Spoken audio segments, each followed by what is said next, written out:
nga pala si Joshua Kevin Oke Inday, Lakandiwa.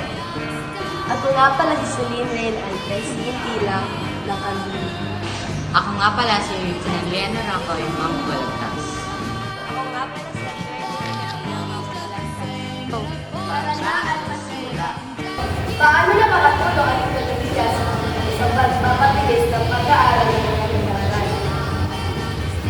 Ang teknolohiya ay nagbibigay ng mabilis na access sa impormasyon na nakakatulong sa mga estudyante na mag-research at makumpleto ang kanilang mga Sa kabila ng madaling access, madalas nawawala ang focus ng mga estudyante dahil sa mga distractions gaya ng social media.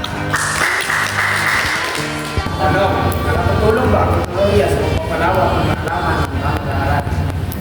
Oo, dahil mas marami silang maaaring matutunan mula sa iba't ibang online resources at educational apps. Hindi pa laging nakakatulong sapagkat may mga maling impormasyon sa internet na maaaring makalito at magpahina sa kanilang kaalaman.